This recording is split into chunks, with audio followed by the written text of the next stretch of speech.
sa moi ngei makungu e mamau. Kulonga le fio la wa fionga le au mamalo le malo malau masio. Kulonga le fio le suya fonga sui kofia mo kofarkua. A fio la wa fionga le li pandemia mal paia le kapengek. A fio la wa fionga le fonga fekalai. Masui no malo umo le pandemia samo. A fio la wa fionga le fama singo sili. Male mamaro la ofisa o fama singo nga samo fungu masua. Paia o aingo ngofu. Aingo papa aingo ku. Aingo kafaifa. E fa poi foi le maiula. Awale paia e kale sia e fia i kongo samo ngei mapungu e mamao. Susula usunga le kai fongo le loa fongo le kale sia so kama. Paia la fainga ruega ma fare kua. Fa ngongo mangua wase manguia samo mwaka. Paia wa kama mainga. Ainga malako kamba. Leu songa kumbua mapuleongo.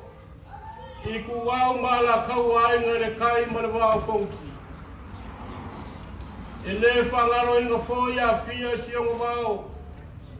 Awale kapo inga le moku isalaya. Paia maulunga ya kukuila mamu. Awale fiola wa fionga le kobanga sili malelukenga kobanga. Kulonga le fiola wa fionga le peleskinga le sengake mamau kalua. A fiola wa fionga il fama singo sili. Le mamaro le fama singo nga kukuila mamu. Paia le fainga ruenga mafaka fai kaulanga e fia. Le paia wa sua male vai fangua. O fofo mai kulangi. Sa ole masale angua male na ungi wa sa lua. Fa kuyo koko kambol mo ken. Koko le fale ula male la unga mukasi ya Samoa. Paia nga mai mala kele. Awala fifia le fale ka waiku male fale ka ukangaka. Se ya paia fili mapule ku ngako ai mo malo. Ai le fangalo inga kai nga yakua. Awale papa au le kapo inga mako ku malo. Le ku malo alo amamu mua. Ila fiola wa fiola le rifa i pule le kamale ku malo. Afi fiola le paia wa inga makapa au. Susu le paia la fainga ruenga mafalkua. Mamalu mapaia e kausi bakele o lufi. Le saufainga male koongo. Maupu yake o le kumbua.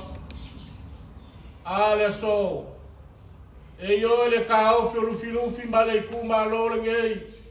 O le au wa ifale le makenga. O le o ko lilo se po le fa fonga mai o akungu o Samoa. I Samoa ngei makungu e mamao. I kala ua le savili. O kala ua ilunga le upega ka whailangi. E whakakau i le kamare ku malo le fionga le liming iska. Au i la fonga ya fia ai. Le loko whare ku malo angwama. O le fingangano leo lufi ma le ku malo. Se yo mako whailo le ko wha. Ma se ya waku le susunga. Awale si le whafofonga lo kaku akungu o Samoa i pele le loko. O Samoanga ele whavaea. O Samoanga e whapa i maka. O Samoanga e soonga la lafo. O upu whaluma pei o Samoa i ai la fionga le kai o le kuangai. Ao ngisi foio i la kou o whai kuskusinga. Ele kala fe ngai le bai lunga o pega ka faila. Kalofa. Wale ni ngao le fa fonga samu. Uo ki el fingangalo le kamali kumalo. Awa kumawala lo inga le kamali anga. Ole afionga le limi iska le kapegeka. Ole kamali kumalo. O le kama whaasau o whaia mai le fui i lalo ngafofu. E wha leo o le whingangaro le iku malo ma lufi i upu whaia malo. Ale upumongi. O lo kou fai la fionga ni mingiska. O lo kou fai ale ya lufi maliku malolo ke. Ale vago ngofo lufi makua. E sa se akua o la lafa se upu ya lufi. O aku o le mu. O lufi o le makua. O le fale kausi fale akua. O le fala nga la foi lumbo aku. O lufi mga fale upolu. O lufi mga kapaau. O faki alofa mawelua o kama pungefu. O kula ngiwa akua eleo ki koko la lunga fufua. O kapaau e kause lufi le safa inga malko ongo. Ayale mamalu le kuma. Ele fakua ese lufi ya akua sa. Ao le susunga kukasi e kausia akua masamo akoa. E kausi papai upapa. Ele avesea le fai lufi maliku malonge. Ai makua le ku le paia le au fai galuesa. A fai o fa fonga mai la kou. O lo fia le lafo fa makala kuskusia.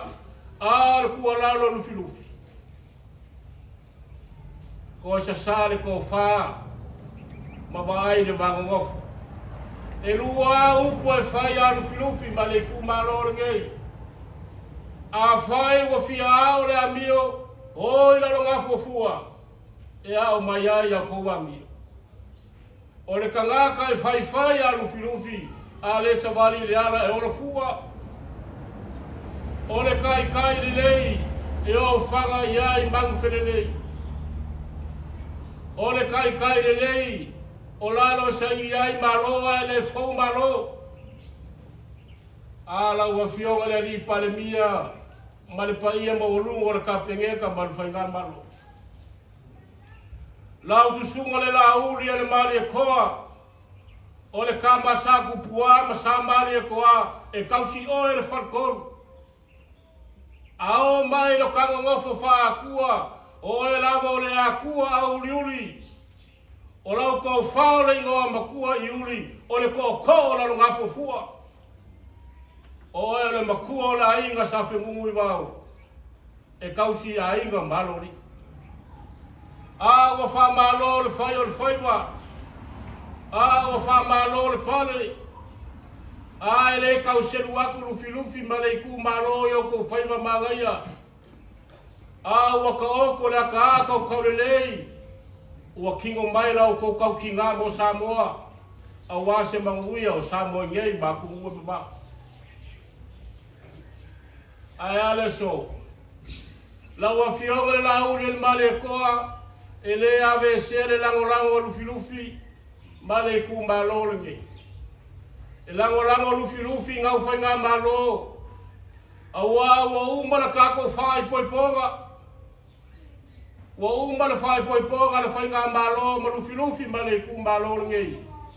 Wa uma loa ngā kofi o ea vea makaikai. Kofi loa mingisikaro ka pengeka fai poipoloa ma lufi male ku malo. O le ale pingi o yakala. Ale awa e fa mingisika le kamao le ku malo ngei. O le awa vea ma mingisika o ki ngā makamaikai. E lufi lima lelei le fa moe a wase manguia o Samoa moakaya. A fa fekai le fa ea. Fa fekai wa esi lufi maleiku malo le masalaf. Fa fekai le pule malo le lei. Wa foi le leo lufi. Ma ko ke asuaku vai malu puenga la fa fonga mai Samoa. A fai ua se paki o sala la foi fongava. A o le nganga o le kumalo se i kau wha pula ale vai liu lea. Ia moku le pā o si la fia le aku. Ma ko ke wha maluru aku foi la ua fionga le alipa le mia ma whai ngā malo. O le asa u kou makau lunga upenga ka whailangi. I kala o le kaunga malie la kou wha fonga. Ai asa moa koa. ma ko kia suaku vai malu pue. O leo mo koe au mai ele kua le lau le ngei. Sei koe mo fongo kala ai le ku malo. Ai sei koe fofola le fale le kako wangu ngofu. Ma ko kia suaku foi vai malu puega. I kama whangau lufi aku ngua mamau. Au wale sunga lufi makaulanga soifua. O le asa o kou kankangai lunga o pega ka whailangi. Ua le kau ka mali lau sila ma lau whafonga. O le makua whai kama. Ua e masangi anga whakumu. Ua le paia maolunga o le kumalo. I sa moa ngei maku ngua mamau. O le asa o kou sila. Ua le kou ilau kankangai mako ki whamarua. E lea me sea le mamaru le kāwanga ngofo. E visiri aku le kou whae le kākou wanga ngofo. Ngo whapea leo sa mako kala. Le pai aru whainga malo. Le mamaru o Samoa. O le whamangui aru filufi ma le ku malo. Lau a fionga le pandemia ma le ka whengeka ma le whainga malo. I sanga yangi ai o le kai. Mo whao Sofia mo e ngaruanga ua ko whaiva mangaia. Ia whafuru mai le langi le ko whawhale a kua. Ia mo nge o ko mongaku le lei. Ma ia ku mauro ko wala lofa ya Samoa. Langi mainga le kapua inga le amo malo le malo. Le sui o le fonga sui kofia le whakau ngai o le whainga malo. Le mamalo o Samoa poko. Ia ku mau pea Samoa i longo whawai pa. Anga le leila kua iau kako wainga ku ngua mamau. Ia moa lau lufi. Kauranga soifua le whiau ma le ngaluenga. Ia moa lo ko malosi le ngaluenga whale. Langi mainga le paia lau whai ngaluenga i Samoa ngei. O lo raunga le po makakalo o wase manguia o Samoa. Ia manga pia lau koko kalo. Foi mai sa mako kala ia manguia le ku malo. Awa ainga makapau. Ia moa le launga lufi. E kausiai le ku malo ma Samoa ko. Soifua mai mangui.